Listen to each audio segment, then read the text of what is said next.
Já vamos conversar com ele. Jornal da Xodó. Exatamente, Eduardo. Vamos conversar agora com o Zezinho Sobral, que é deputado estadual e também presidente do Podemos em Sergipe, líder da bancada do governo na Lese. Conversamos com ele a partir de agora. Boa tarde, deputado. Bem-vindo mais uma vez aqui ao nosso Jornal da Xodó.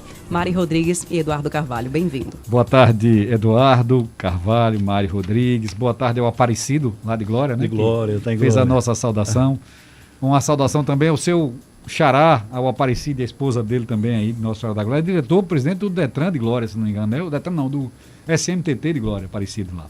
Farofino está em Tobias, enfim. Em Tobias, é. Todos aqueles que Robson estão... Martins também Glória, está conosco em Propriar. Propriar. Em Propriar, minha querida Propriar. Propriar é uma cidade muito especial. Depois a gente fala um pouco sobre ela. É um prazer imenso estar aqui com vocês nessa manhã, início de tarde, para conversar esses temas interessantes. Eu achei que o jornal hoje está bastante animado, com temas assim, bem relevantes. Bem quieto. É verdade. É muito importante isso. Deputado Zezinho, primeiro um prazer grande sempre poder recebê-lo. E vacinação, né? Nós estivemos agora surpreendidos com essa, né, queda do quantitativo, né? E me parece que houve mais uma vez uma questão logística, né? Entre o último ministro, né, e o anterior, foi o anterior que mandou que adiantasse as vacinas, né? Ou seja, não guardasse a segunda dose, né? Chega o atual e houve, né, ele percebeu que não dava para fazer isso de maneira muito, né?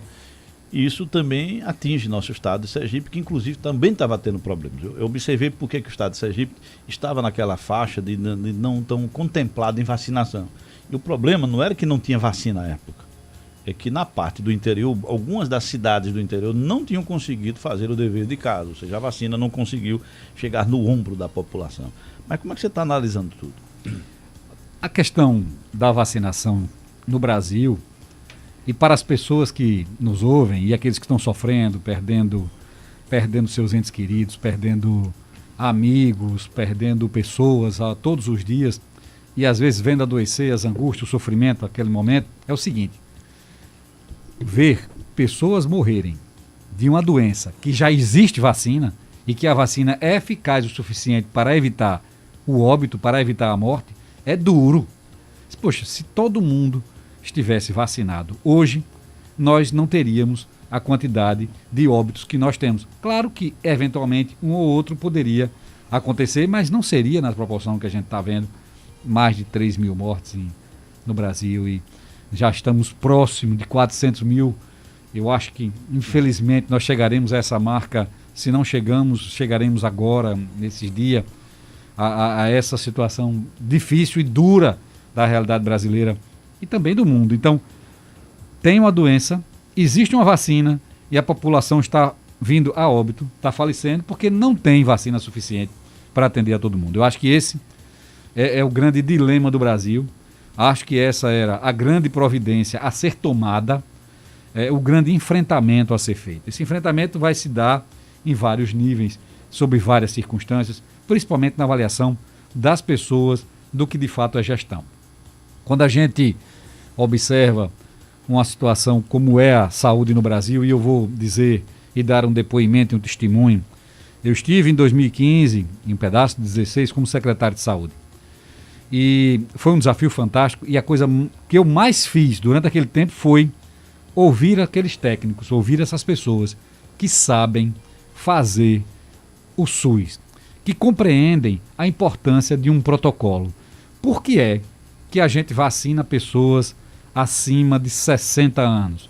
Porque é nessa faixa etária. Pegue a publicação, tiveram 26 óbitos ontem em Sergipe.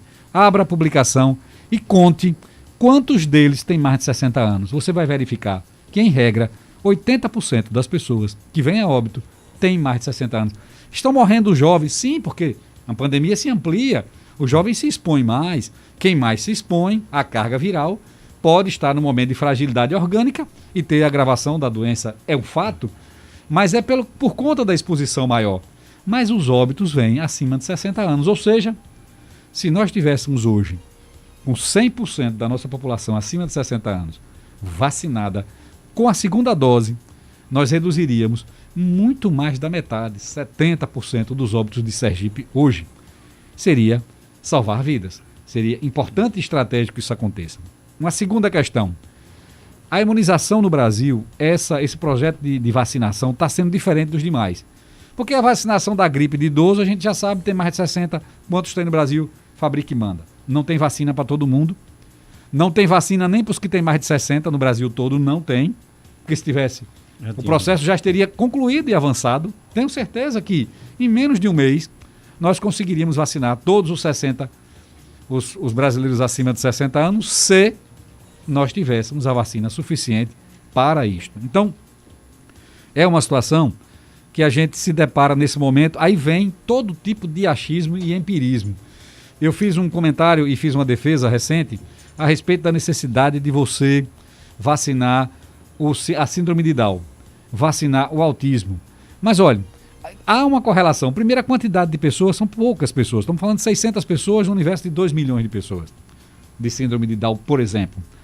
E acima de 18 anos, menos ainda. Mas há uma dificuldade de diálogo, de interação, de contato, de expressar os sintomas, de interagir, Down, autista e outras comorbidades que se associam e que têm a mesma procedência. Mas é um caso específico, relativamente pequeno. Se a gente olha aqui, eu vi o Eduardo fazer um comentário aqui extremamente apropriado, os comentários dele são realmente muito importantes e a gente aproveita muito essa fala. Porque a isenta vem com um foco diferente do eixo político, mais do eixo social. E aí a gente olha, vamos vacinar os professores. Tá, mas e os porteiros? Que todos os alunos passam pela portaria e o cara que está na porta, um professor recebe uma classe e o porteiro recebe toda a escola passando por ele, os pais que os deixam. Então há uma necessidade de a gente entender essa dinâmica. O que é que você tem que vacinar? Quando você fala em educação, você tem que vacinar profissionais da educação, principalmente aqueles que estão diretamente na linha, e foca isso por escola. Quantas escolas nós temos na rede pública estadual em Sergipe? 320, 150 mil alunos. Eu acho que a gestão parte de você quantificar, de você numerar. E aqueles alunos que tiverem contato podem não desenvolver a doença, mas levam o vírus para casa. Dentro de casa. Enfim, todas essas questões têm que ser observadas, mas o mais importante hoje, no controle da pandemia, é vacina. É a necessidade de você fazer uma vacina. E a partir daí, você ter a certeza de que os demais países estão alcançando a reabertura econômica, o redesenvolvimento, as mudanças de hábitos serão permanentes, doravante. Nós não teremos os mesmos hábitos de antes, não mais, porque não é possível que isso ocorra. E aí a gente vai viver um novo momento em função do coronavírus e de qualquer outro que apareça com as mesmas características, com a mesma força. Mas há necessidade de se ter as vacinas. A tecnologia é maravilhosa, porque de um ano para outro conseguiu vacina. A vacina demora 5, 6 anos, até mais, para ser desenvolvida. Precisa ter critério e cuidado, mas precisa vacinar as pessoas. Esse é o grande foco, esse é o grande objetivo. Os outros são objetivos paralelos. Leito de UTI, equipe para gerir o leito, kit de intubação, oxigênio, medicamentos, fluxo, atendimento, tudo isso o SUS tem providenciado. Eu estou acompanhando isso muito de perto no estado de Sergipe e acompanho mesmo, ligo, falo, pergunto, visito algumas unidades, né, mesmo sabendo do risco, mas tomando todas as precauções, porque entendo que é importante que a gente acompanhe. A minha consciência fica tranquila se eu vejo o que está acontecendo, se eu converso com profissionais da área de saúde, que nós temos aqui grandes técnicos, humanistas, responsáveis, enfermeiros, médicos, técnicos de um modo geral, equipe administrativa, assistentes sociais, todos aqueles que acolhem e recebem. É uma equipe boa e treinada, então que faz a gestão, que faz o gerenciamento de leito, acompanho isso de perto, SAMU e etc. Porque entendo que o nosso profissional tem tido uma sobrecarga gigantesca e a função dos homens públicos que estão na gestão, dos que estão na fiscalização da gestão e na aprovação de leis, como os deputados, e os que estão fazendo, vamos dizer assim, a harmonia entre os poderes, que é o judiciário, precisa ser no sentido de fortalecer quem está na linha da frente, imunizando e dando condições de trabalho para até por fim a pandemia. Há outras questões que vão pelo meio. E como vocês comentaram há pouco, e eu acompanhei aqui, eu acho que CPI é um meio termo. Nem é uma condição extrema de uma punição mais severa, porque uma ação política mais forte do ponto de vista de um impeachment presidencial, por exemplo, mas busca acompanhar e apurar. E se você for olhar pela linha que o Eduardo citou aqui, pelo relatório dela, quem vai primeiro para lá são ministros, ex-ministros e Anvisa. Por quê? Porque vacina é a coisa mais importante. Então, se nós tivéssemos, talvez, adquirido a vacina, comprado, entrado na fila, acreditado no projeto e seguido a orientação científica, talvez esse não tivesse acontecido. Então, Sergipe tem seguido a orientação científica. A reunião do comitê, as pessoas hoje já entendem e já esperam e aguardam a decisão, porque sabem que virá dali uma decisão científica em função dos números, da quantidade de internamento e da necessidade. Quando, observando o mesmo comentário do Eduardo, 60%, não 50%, mas 60% da população está na Grande Aracaju mesmo. Não é verdade? Então, aqui tem mais aglomeração, então aqui as restrições são maiores, aqui se ampliou as medidas nos locais mais dispersos, com menos ação e com menos presença do vírus, da doença e de pessoas, há uma flexibilização maior. Então, essa distinção é ciência. Esse momento de abordagem é também científico. Então, seguir a ciência, acompanhar aqueles que entendem e respeitar o profissional que está na linha de frente é importante e determinante na construção da solução da pandemia. O país já perdeu a paciência. O meio político também perdeu a paciência. E a única forma de você encontrar essa paciência é seguindo a orientação científica. Quando eu digo orientação científica, é quem está no comando USE, quem está no comando do São José, aqui pertinho da gente, quem está no comando do Hospital Cirurgia, do Hospital Primavera, do Hospital São Lucas, dos privados e públicos, das UPAs, dos regionais todos. O que é que esse povo entende? O que é que eles entendem como prioridade? O que é mais necessário? Qual é a preocupação deles? E qual é a diligência? Eu vi há um tempo atrás os hospitais preocupados com oxigênio. O governo chegou a mover uma ação na justiça para garantir a produção de oxigênio medicinal. Não faltou oxigênio em Sergipe. Teve um problema grave com relação aos kits de intubação por conta da ausência da medicação e do custo de importação. Então, se diligenciou nesse sentido e a gente sentiu que, de alguma forma, o Ministério e outros, o equipamento chegou. Então, há uma interação, é muito próximo, a gente acompanha essas evoluções ao momento. Os municípios que são responsáveis pela vacinação precisam estar atentos, serem eficientes e vacinar de fato as pessoas e buscar os seus idosos. Que é município pequeno, a gente conhece fulano de cicrano, beltrano de dona fulana, não sei o que, e assim a gente vai definindo. Então, não há dúvida que se conhece todos, sabe onde eles estão e vai buscar. Eu vi um relatório que a secretária Messa recebeu de um município, eu gostei muito, mas não queria dizer qual era para não criar nenhum tipo de ciúme. Temos 20 idosos aqui acima de 80 anos. 17 vacinaram aqui com a gente. E vacinou-se em Aracaju, porque tem residência lá.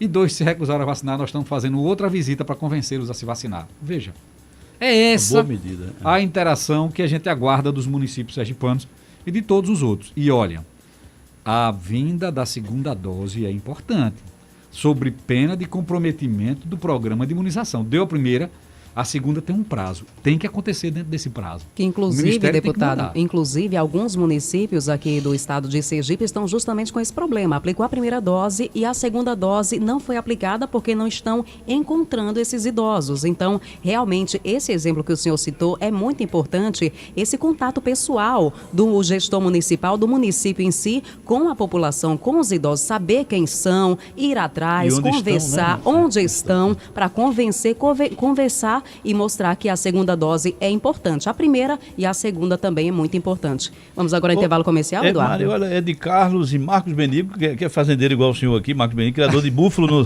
Repara, o cara cria búfalo no sertão, só Marcos Benico. Estamos mandando um abraço pro senhor, viu? Ô, Ed Carlos, um grande abraço, né? Marcos, Zé do Povo nos escuta também, Zé escuta a gente sempre. Marco, um grande abraço para você. Eu só queria, antes de vocês pedirem intervalo, falar sobre um ponto importante com relação aos idosos e a vacinação. Algumas pessoas tomam as vacinas e têm uma reação, um calafrio, uma febre, passam 2, 3 dias com incômodo.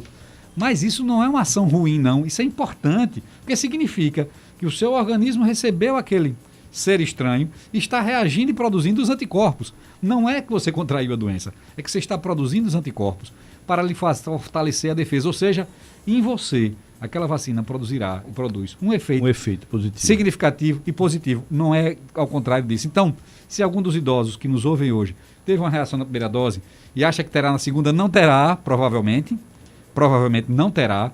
E se houver, se for nas mesmas condições, vai facilitar, vai ampliar e vai significar que o seu organismo está realmente se imunizando, porque a febre é uma defesa do organismo a um ser estranho que formula vamos dizer assim, a reação necessária para a imunização.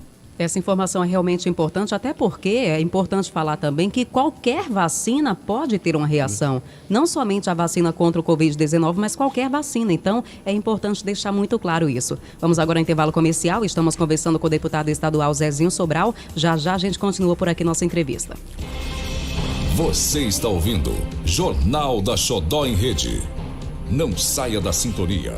O Jornal da Xodó volta já.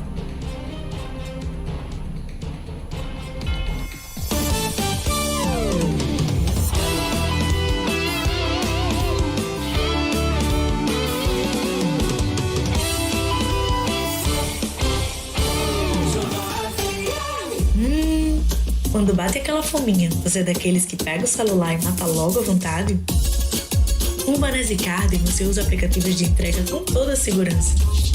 Acesse o app ou portal, gere o número do seu cartão virtual e pronto! É só cadastrar no aplicativo que você quiser e fazer o pedido. Banese-Card. Tá com tudo, tá na mão, tá na tela do seu celular. Seu melhor Dia das Mães está no Açaí Atacadista. Qualidade, validade, preço baixo e os cuidados para você comprar com mais economia e segurança. Aproveite e pague o melhor preço com o cartão Passaí ou pague com outros cartões ou vale alimentação. E nesse Dia das Mães, faça um vídeo com uma declaração de amor para sua mãe e concorra a cartões presente de R$1.000. Saiba mais em açaí.com.br. Dia das Mães é no Açaí. Melhor presente, melhor negócio. xodófm.com.br.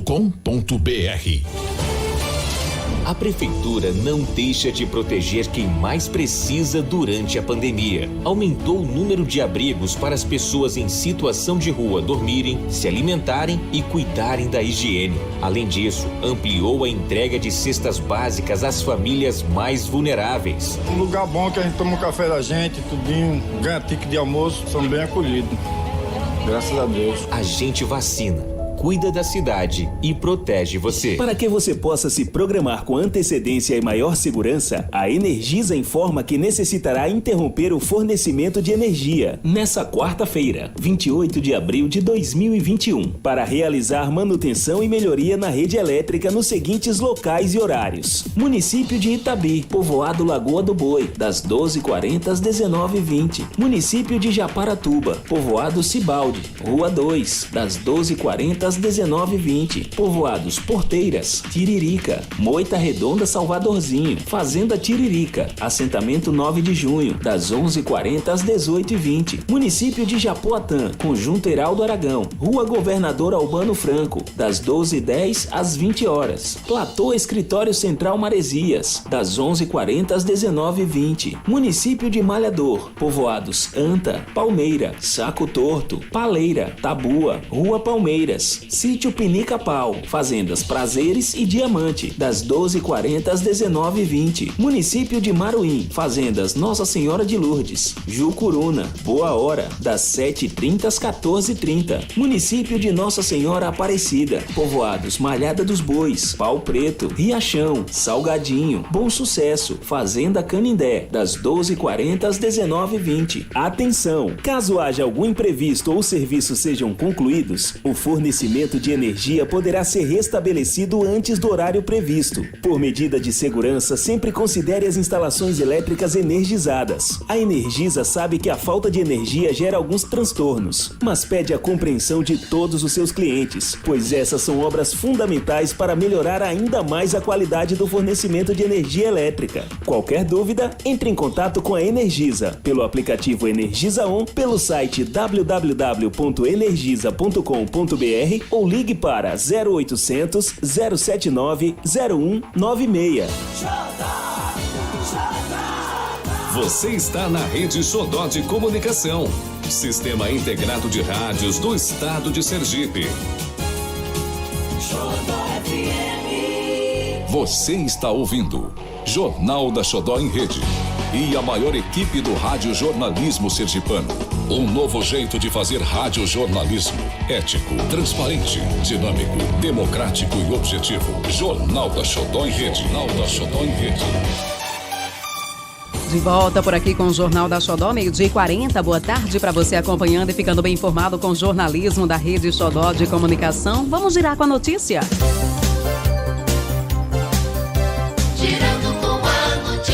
Nosso giro de informação vai agora ao Alto Sertão do estado de Sergipe, falar com Aparecido Santana, que traz informações pra gente. Aparecido, boa tarde mais uma vez para você. Traz as informações do Alto Sertão e pode deixar sua pergunta também para o deputado estadual Zezinho Sobral, que está por aqui conosco. Fique à vontade. Excelente tarde para você, Mari, Eduardo. Hoje a gente traz informações do Agreste, né? Já que a gente continua atualizando as informações referentes ao estado de saúde do prefeito de Itabaiana, o Adailton Souza, de 55 anos.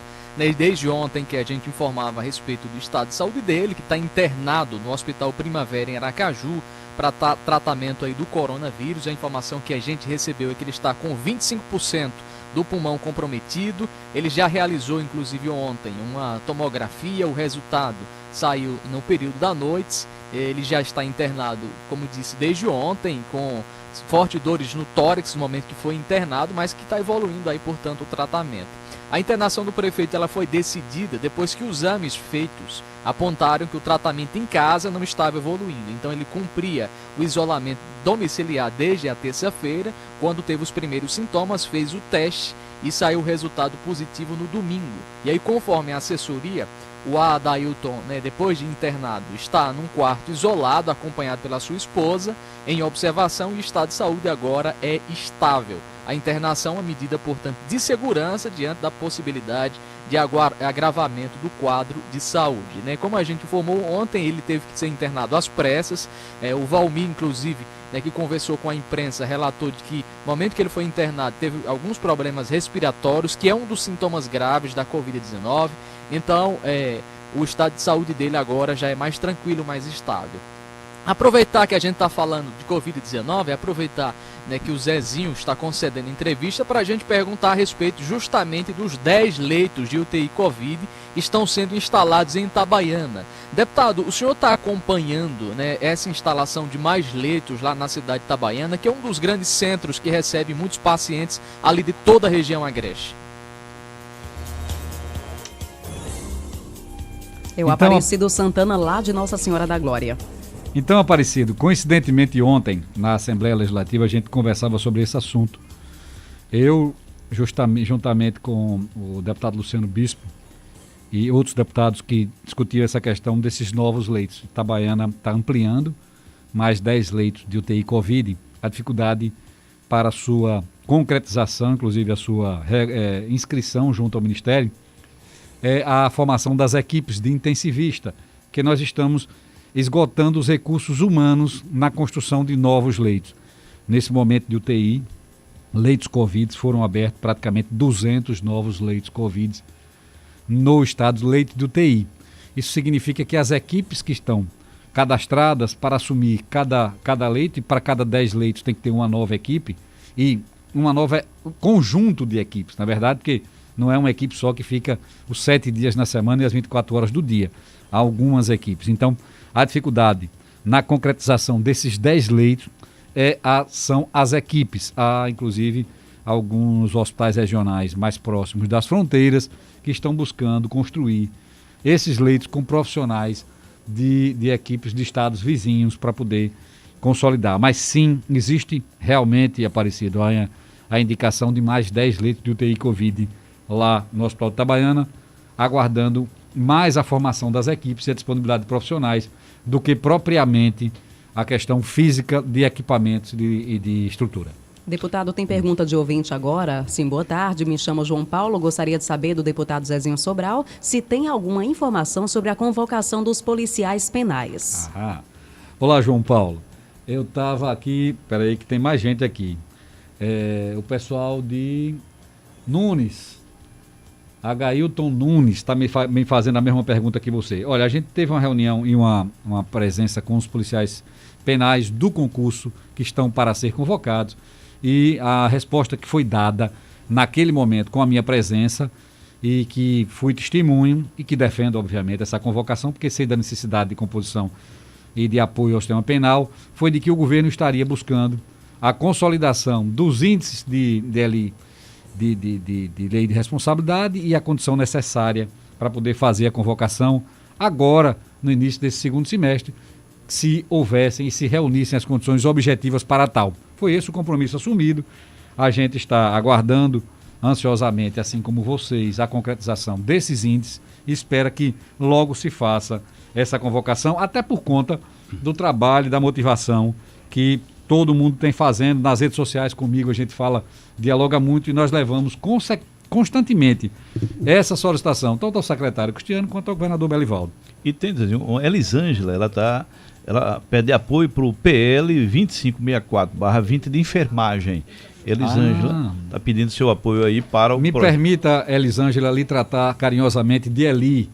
É você de Carira? A Cássia está me dizendo. Olha, além de você, eu tenho uma amiga muito querida e fraterna, que é Conceição Mendonça, que foi a nossa ceiça do SAMU. Marcinha Guimarães. Eu tenho uma nora que é também enfermeira. Então, a família... Merijane me ligou lá do cirurgia, do USE, da Unacom do USE, que é coordenadora com as meninas que fazem a equipe. Eu defendo, eu sou fã da sua profissão, eu entendo que os enfermeiros são os grandes gerentes de crise. Quem gerencia a crise em hospital é enfermeiro. Médico tem uma função mais específica do paciente.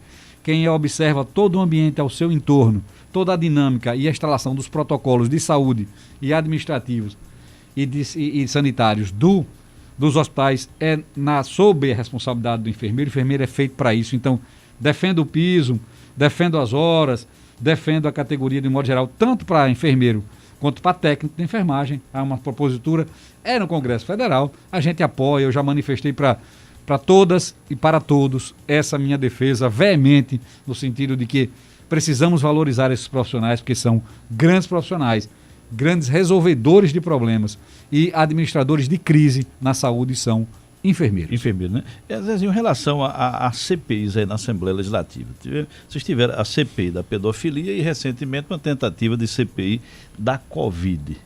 Qual foi a sua avaliação, né? Qual o seu pensamento, tanto de uma quanto de outra? Eu vou falar sobre CPI, mas quero dizer que eu estou olhando aqui algumas pessoas e quero que Alexandre fique ouvindo a gente, viu, Alexandre? Que daqui a pouco eu entro em contato. Leno também já está aqui ouvindo a gente de Dores, teu pessoal de Propriado está aqui, João Paulo está com o Renatinho, um grande abraço, meu irmãozinho. Falei com os dois hoje de manhã, coincidência, né? Quero muito ver vocês. Leônia está aqui também nos ouvindo, abraço, Leônia, enfim. O que é que aconteceu? Sim, tá bom, Zé Rolinha, né? Lambiçujo, Caboquinho, o povo laranjeiro nos ouvindo, enfim, todos, pela integração da rede social. O que acontece é o seguinte: foi uma discussão que se tornou muito mais externa do que interna na Assembleia Legislativa, essa questão de CPI, até porque a imprensa nacional está discutindo a CPI no Congresso e a perspectiva de se montarem CPI nos estados. Para se construir uma CPI, primeiro você precisa de um fato certo, identificado, para que tenha uma ocorrência, para que haja uma interferência, e aqui se estabiliza. Quando você falou aí de quem está sendo ouvido, ex-secretários, então, mudança constante dos ministros, a definição e a alteração das prioridades, a inversão, a desassistência, a falta de vacina e etc., são situações reais e concretas nacionalmente. Para que se instale uma CPI aqui, é necessário que se haja um fato determinante, não uma questão genérica e esporádica, tem que ser líquido e certo. Vamos apurar isto, porque houve, de fato, algo identificável no campo estadual que precisa efetivamente desse acompanhamento. O que é isso aqui? Pronto, essa é uma questão que pode ser vista. Primeiro, que é um requisito legal. Isso está na Constituição, isso está no Estatuto, isso está na lei. Então, esse requisito tem que ser preenchido. Segundo requisito, além de você ter um fato líquido e certo, determinante, que possa justificar a construção dessa comissão, precisa que outros pares, os demais colegas, ou pelo menos um terço dos deputados, concordem com aquele fato e que seja de fato aquilo a ser apurado. Essa é uma segunda etapa, depois que seja apresentada. A imprensa, eu já recebi diversas provocações, inclusive um ouvinte me ligou. Esse ouvinte era um ouvinte muito apaixonado, muito vinculado ideologicamente a alguém. E ele diz, você votou contrário à CPI. Eu reafirmei hoje, vou dizer aqui a toda a população e a todo o Estado de Sergipe. Não existe na Assembleia Legislativa do Estado de Sergipe protocolado nenhum requerimento de CPI. Você não pode votar o que não foi protocolado. Não há este requerimento. Ele não existe nem de fato, nem de direito. Ele existe um desejo, uma vontade de alguns, né, de 3 deputados que querem e defendem essa proposta, vinculadas a uma sigla partidária, e que pretende que isso seja implementado em Sergipe. Tá bom, mas cadê o requerimento? Cadê os fundamentos? Então, antes mesmo que alguns que poderiam dizer, olha, eu até, avaliando os requerimentos, avaliando o fundamento, eu poderia assinar. Me mande para eu ver. Antes, inclusive, de uma abordagem, de um diálogo e de uma conversa, um grupo publicou na imprensa e nas redes sociais de que os demais, à exceção desses 3, não estavam querendo assinar a CPI porque estavam no bolso do governo. Isso foi muito ofensivo. Isso produziu, vamos dizer assim, uma rusga, né? Produziu um mal-estar muito grande porque as pessoas se sentiram ofendidas, né?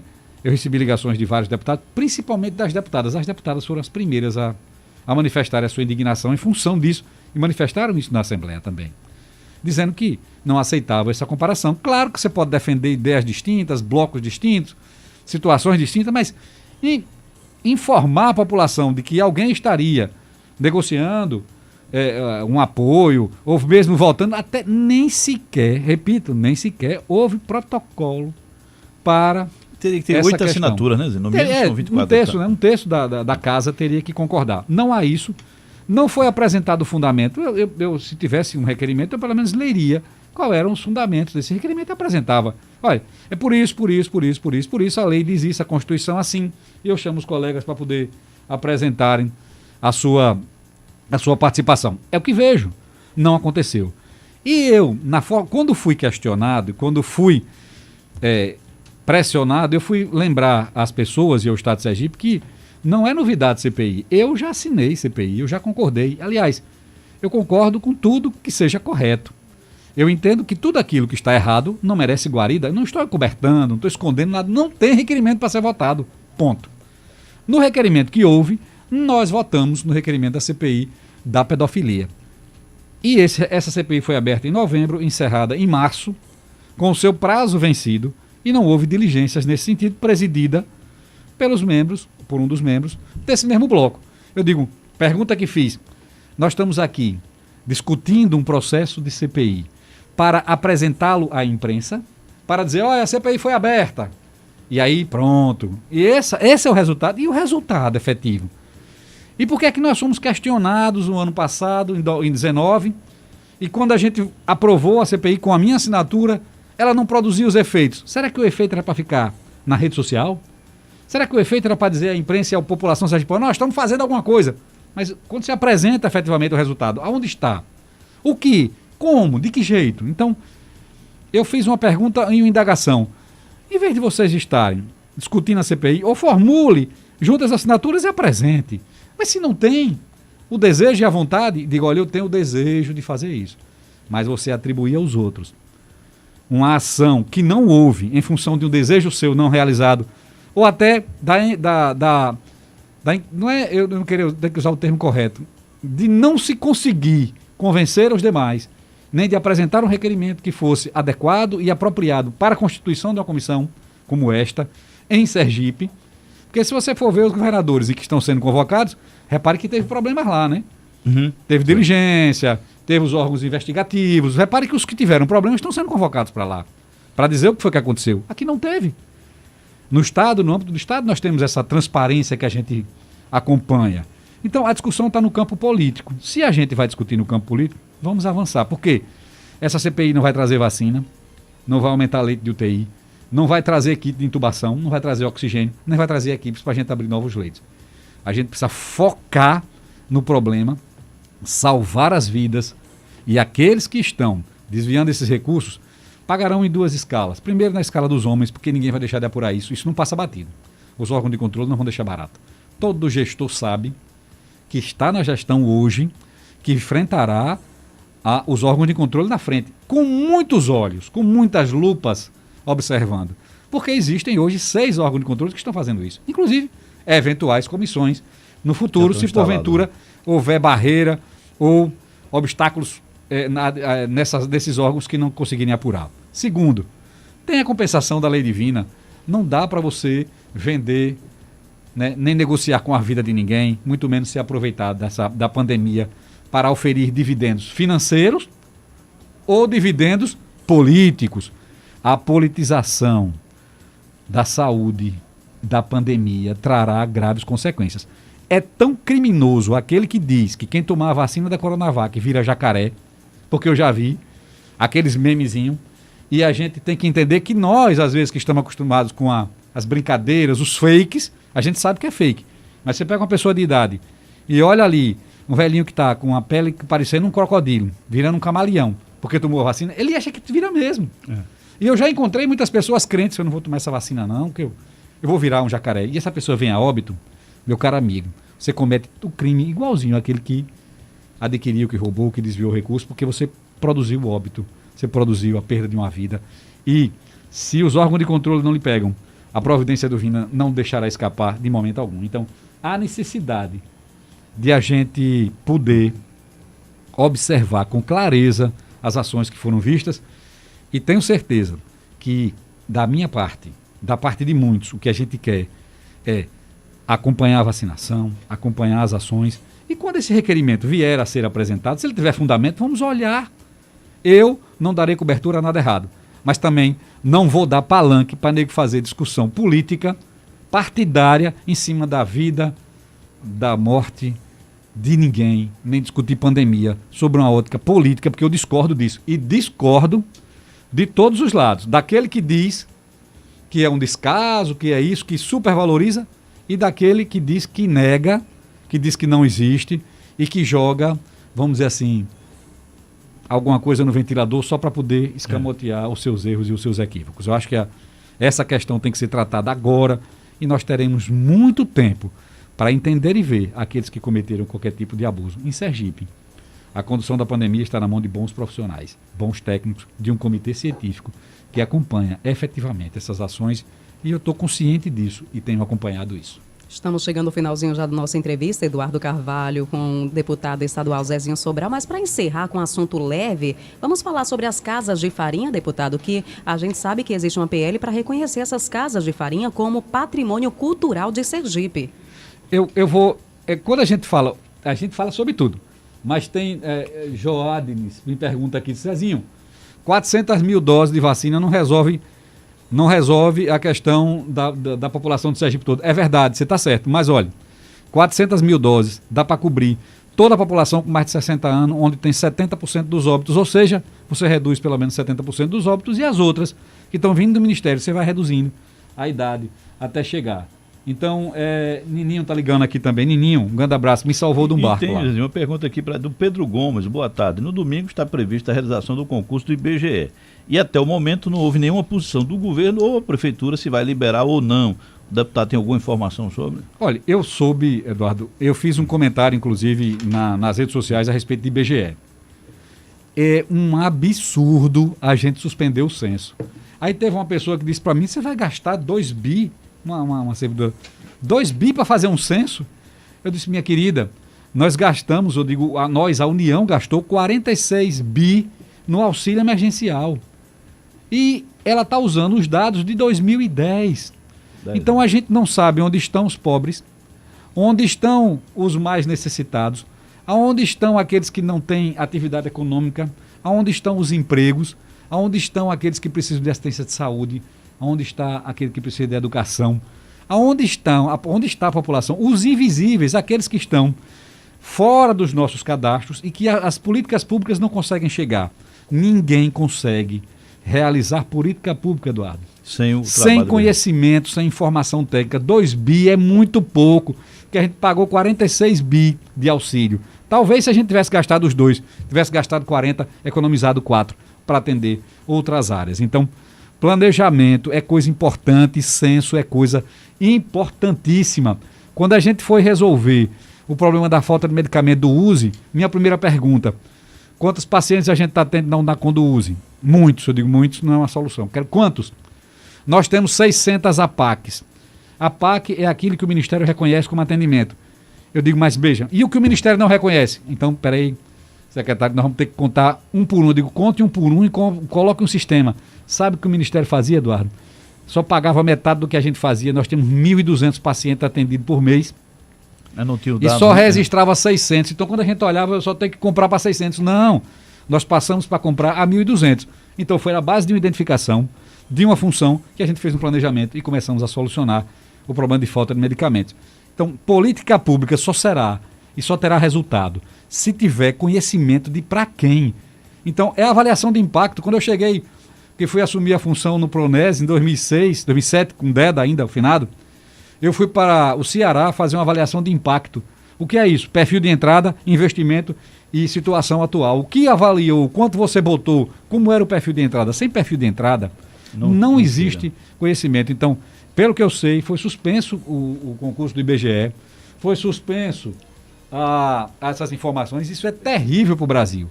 A gente precisa efetivamente acompanhar essa evolução e fazer esse concurso do IBGE. Eu quero falar, está falando de carro de farinha? Tem um cabo aqui que gosta de farinha que acabou de entrar no estúdio. Eu vou aqui. Está pertinho de mim.